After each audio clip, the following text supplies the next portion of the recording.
Wida. Apa kabar nih hari ini? Alhamdulillah sehat Wida. Oke, begini Bu, nantinya Bu Firda tentunya akan melakukan proses coaching ya, kegiatan coaching. Dan di sini saya akan berperan sebagai pengamat atau observer yang akan melihat proses coaching yang akan dilakukan Bu Firda. Nah, sebelum memulai proses coaching nih Bu, ada beberapa yang harus saya sampaikan terkait rubrik penilaian dalam observasi saya nanti ya. Nantinya dengan adanya rubrik penilaian ini bisa saya jadikan acuan dalam melakukan pengamatan terhadap proses coaching yang Ibu lakukan. Yang pertama yaitu pada prinsip dari seorang coach ya Bu. Seperti yang kita ketahui, prinsip coach ini harus ada 3, di mana di situ permintaan, kemudian proses kreatif dan memaksimalkan potensi. Selain itu yang kedua juga adanya kompetensi inti coaching, di mana yang pertama yaitu kehadiran penuh atau present, kemudian mendengarkan dengan aktif dan juga dengan rasa, kemudian mengajukan pertanyaan berbobot. Dan yang paling penting nantinya diharapkan dalam proses coaching yang dilakukan Bu Firda memunculkan nih alur percakapan kita. Ada tujuan, rencana aksi, identifikasi masalah, rencana aksi, dan yang terakhir yaitu tentang tanggung jawab. Iya. Gitu. Mungkin dari rubrik yang saya sampaikan sudah paham ya Bu? Iya. Iya, oke. Nah, begini Bu, sebelum menginjak pada proses coaching yang akan Ibu lakukan, boleh saya melakukan beberapa pertanyaan? Iya, silakan Wida. Oke, ini kira-kira kompetensi coaching yang mana nih yang akan Bu Firda kembangkan saat kegiatan coaching nanti? Ya, seperti yang Wida tadi sampaikan bahwa kompetensi coaching itu ada 3 ya Bu ya. Ya. Yang pertama present atau kehadiran penuh, kemudian coach itu bisa mendengarkan secara aktif, kemudian yang ketiga coach juga bisa mengajukan pertanyaan-pertanyaan yang berbobot untuk menggali potensi coaching, gitu ya Bu. Sebenarnya dari ketiga kompetensi ini menurut saya ini sama-sama penting. Iya. Nah, jadi ketiganya memang harus dimunculkan pada saat kegiatan coaching, sehingga si coaching nantinya bisa merasakan dirinya diterima, dirinya didengarkan gitu. Jadi saya rasa ketiga kompetensi ini sangat penting. Oke, dari kompetensi yang harus muncul dalam coaching ini, kira-kira yang mana nih yang lebih spesifik untuk dikembangkan oleh Bu Firda?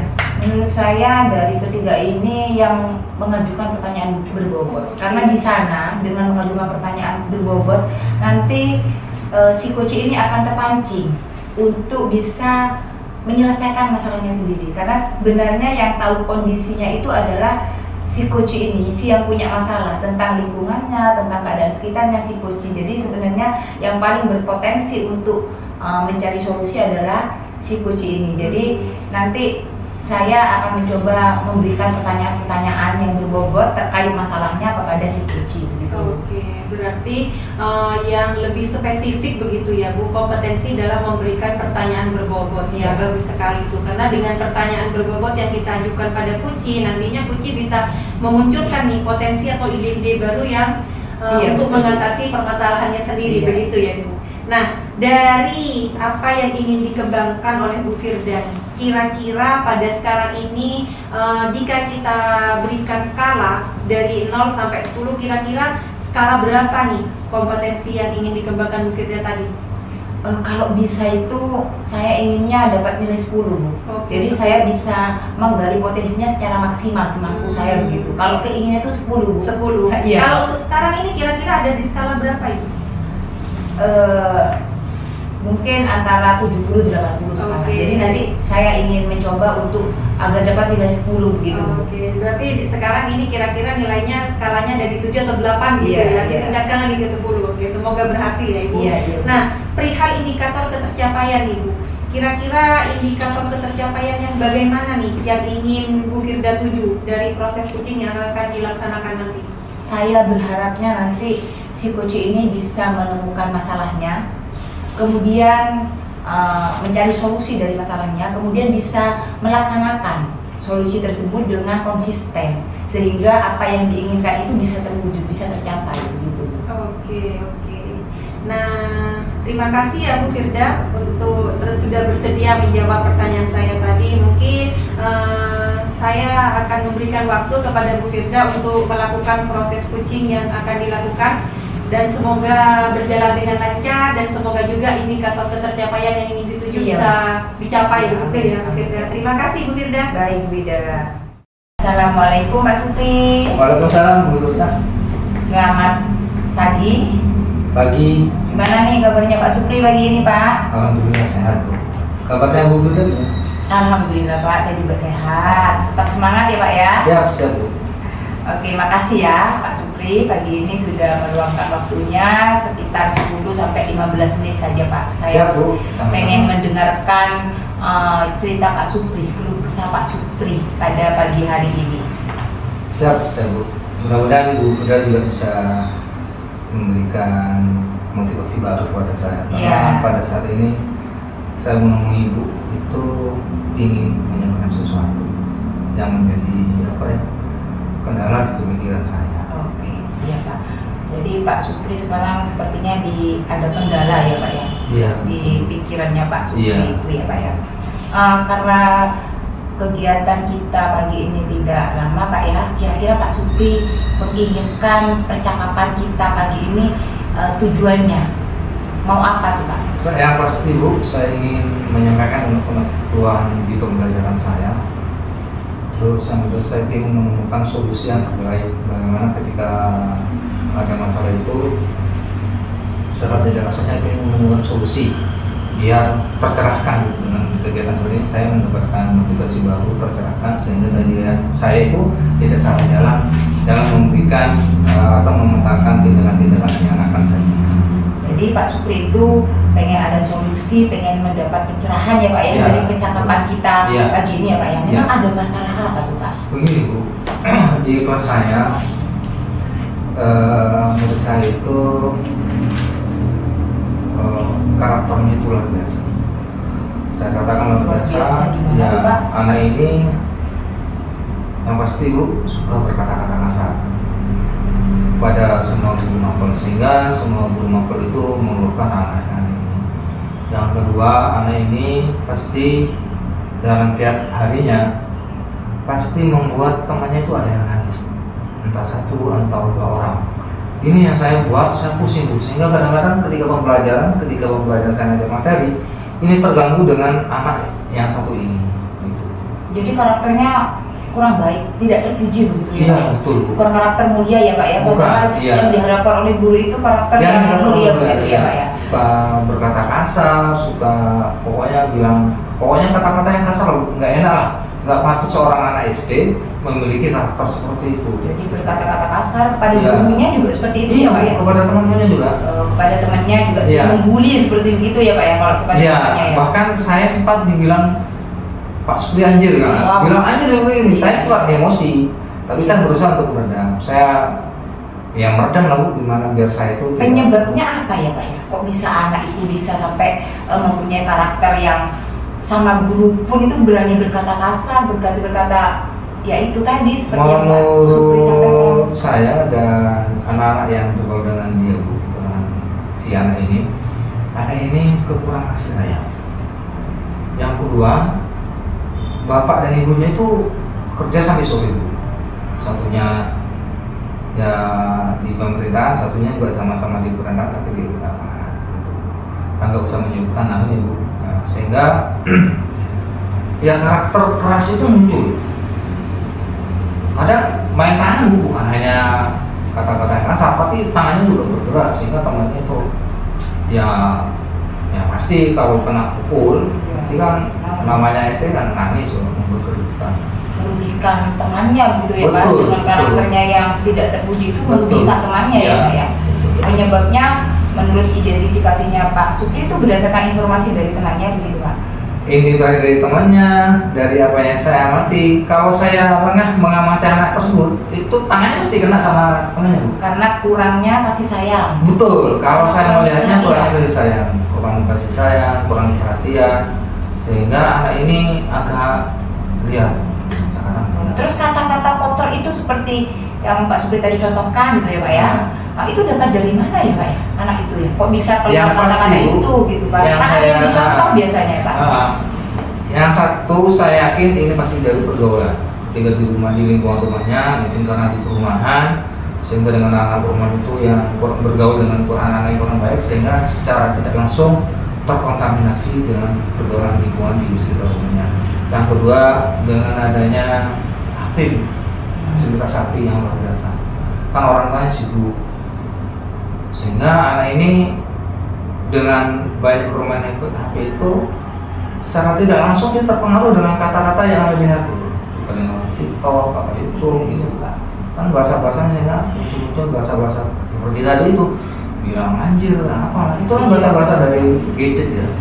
Iya, jadi terpengaruh oleh teman-temannya di sekitarnya, kemudian terpengaruh HP. Karena memang HP itu butuh pengawasan ya Pak ya. Sebenarnya Betul. tidak ada larangan untuk memakai HP. Iya. Hanya butuh, apalagi anak-anak belum bisa membedakan mana yang baik, mana yang buruk. Jadi mungkin dari sana terpengaruhnya karena Iya. kurangnya pengawasan seperti Iya. yang Pak Supri sampaikan tadi. Kalau menurut saya sih seharusnya kan anak seperti ini harus ada batasan. Ada batasan waktu ketika pegang HP.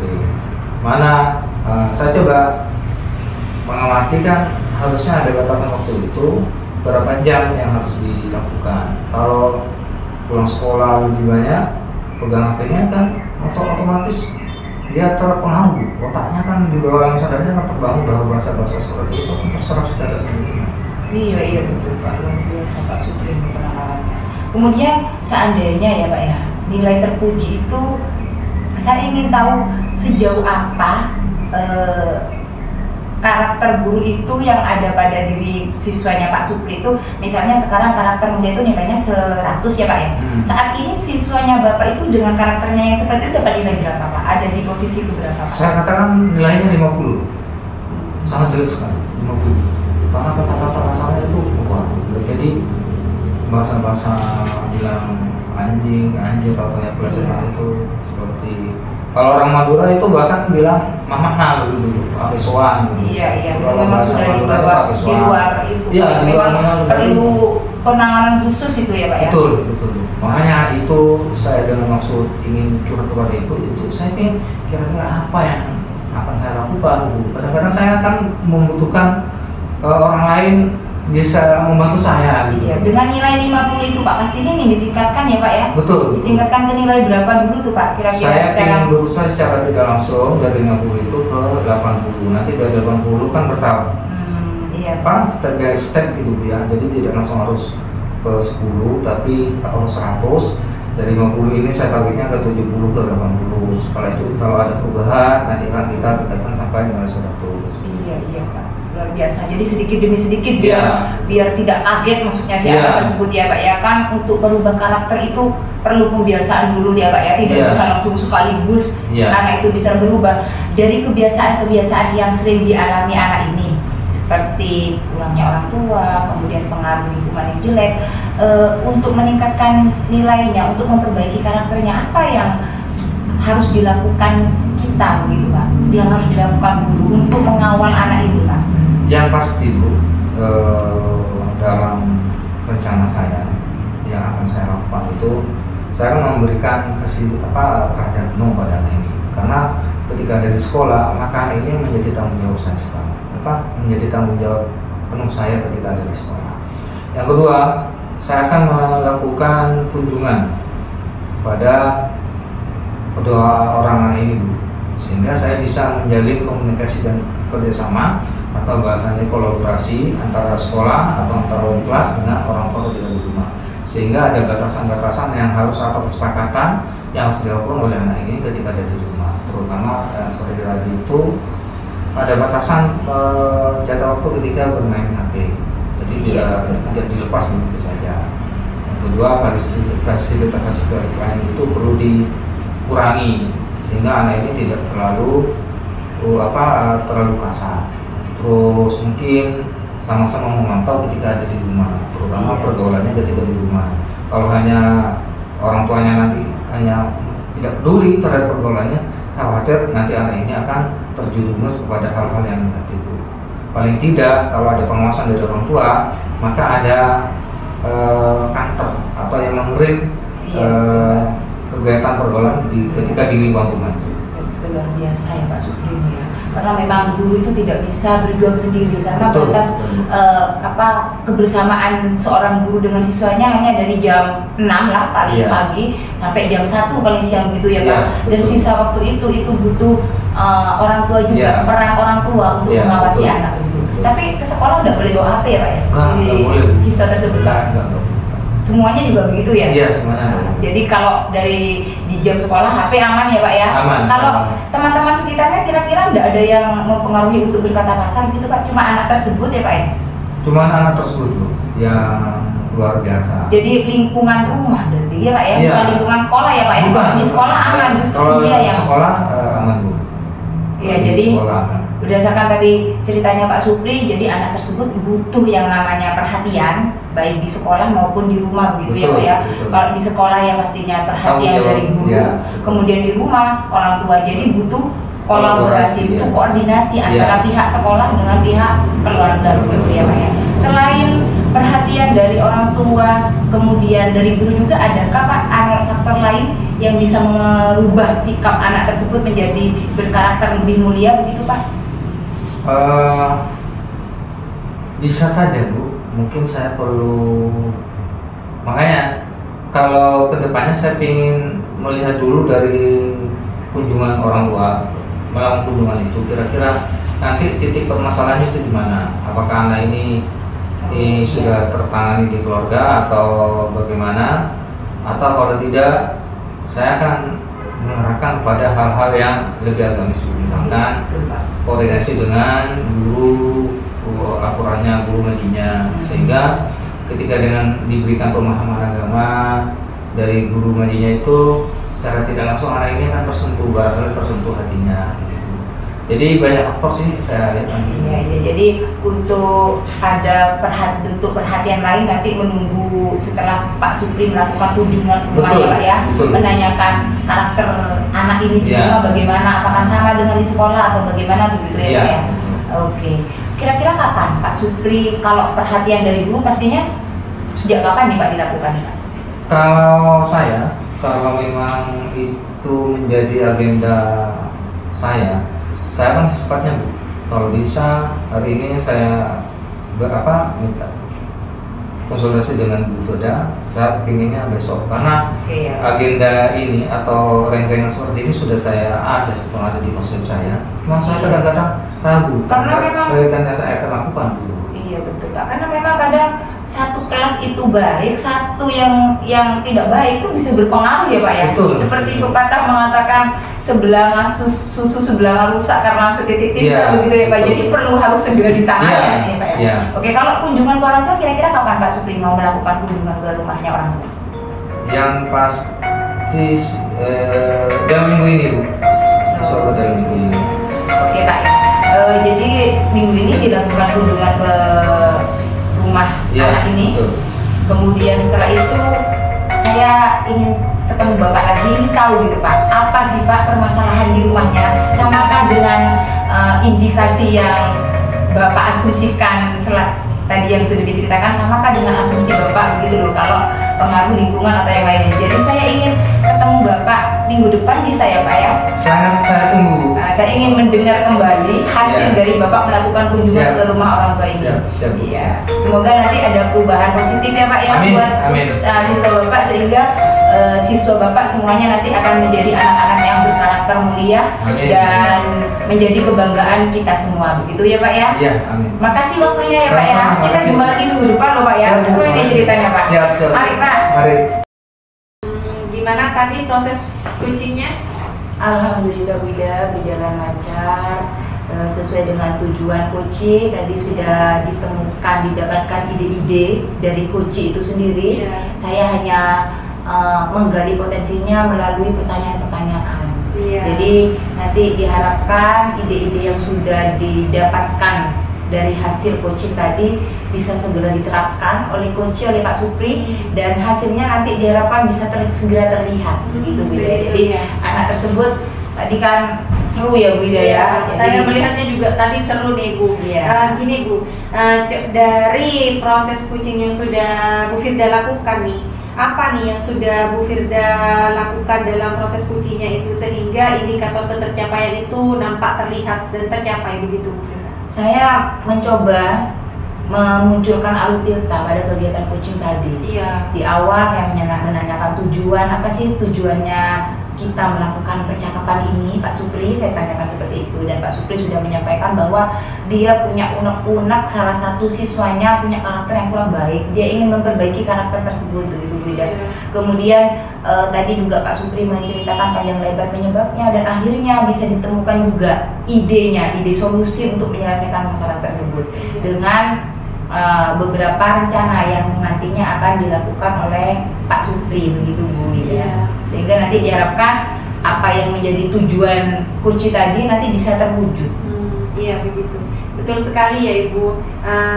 Izin ini saya juga ingin menyampaikan beberapa catatan hasil observasi saya terkait proses kucing yang silakan Bu Ida. Ini apa yang disampaikan Bu Ida nanti ini akan menjadi refleksi dan menjadi umpan balik bagi saya untuk melakukan kegiatan coaching berikutnya Bu Ida. Benar sekali apa yang disampaikan Bu Firda tadi. Dalam proses coaching itu sudah nampak alur tiktanya. Jadi sudah alur tikta yang dimunculkan pada percakapan coaching tadi itu sudah terlaksana dengan runtut ya, mulai dari tujuan, identifikasi masalah, kemudian menanyakan rencana aksi dan tanggung jawab atau komitmen di akhir percakapan itu ya Ibu. Kemudian di sini juga saya lihat Bu Firda ini juga sudah membangun kemitraan yang baik dengan Kuci, sehingga Kuci merasa nyaman dan mau menceritakannya dengan penuh semangat untuk menceritakan apa yang sedang dialami Kuci tadi ya. Dan saya juga melihat adanya penguatan yang diberikan oleh Bu Firda sebagai coach tadinya, sehingga Kuci itu menjadi lebih bisa memandang ke depan tentang potensi apa yang akan dilaksanakan. Mungkin seperti itu ya Bu Firda. Tadi juga Bu Firda sudah saya lihat hadir secara penuh ya, walaupun tadi sepertinya ada sedikit gangguan. Maaf Bu Ida ya. Tadi ada bunyi bel itu waktunya istirahat Bu Ida. Dengan adanya bel tadi walaupun sedikit gangguan, tapi di situ Bu Firda tetap memperlihatkan kalau Bu Firda tetap present pada proses coaching itu. Karena memang Kuci juga ceritanya itu menarik Bunda, menarik Bu Ida, karena memang sekarang itu tidak cuma si Kuci yang mengalami masalah seperti itu, sepertinya banyak juga, termasuk sekolah saya juga ada yang berkasus seperti itu. Jadi memang menjadi mutualisme gitu, saling mengusahakan antara Kuci dan Kuci nanti ini. Nah, begini Bu, dari apa yang sudah kita lakukan atau saya amati tadi, kira-kira kompetensi mana nih yang masih ingin Bu Firda kembangkan saat ini dan untuk selanjutnya? Saya ingin menjadi coach yang bisa hadir penuh gitu Bu, sehingga coach ini merasa dirinya diterima, didengarkan begitu. Kalau kita sudah melakukan suatu kegiatan dengan seutuhnya, itu pendengar kan merasa dihargai begitu. Jadi saya ingin memunculkan itu di awal, lebih memunculkan itu sehingga nanti coaching akan berjalan lancar sesuai dengan harapan kita bersama. Oke. Berarti nanti di sini Bu Firda akan lebih meningkatkan pada kompetensi present ya. Karena dengan present, dengan kita melakukan kehadiran penuh pada saat proses coaching itu, di situ nanti akan mengalir dengan sendirinya. Seperti mendengarkan dengan aktif, kemudian juga memberikan pertanyaan yang berbobot, sehingga nantinya potensi dari coaching ini akan muncul gitu ya Bu. Oke. Terima kasih ya Bu. Ini dari kegiatan kita pada hari ini sepertinya memang sangat bermanfaat dan juga menjadi pembelajaran bagi saya ya. Dan juga, semoga juga bisa menjadi pandangan untuk Bu Firda ke depannya agar proses coaching ini Bu Firda meningkat lagi. Amin ya Bu Ida, ini bisa meningkatkan potensi ya Bu. Sehingga nantinya Bu Firda bisa menggali lagi kompetensi untuk dalam melakukan proses coaching itu. Terima kasih ya Bu Firda sekali lagi. Terima kasih. Assalamualaikum warahmatullahi wabarakatuh.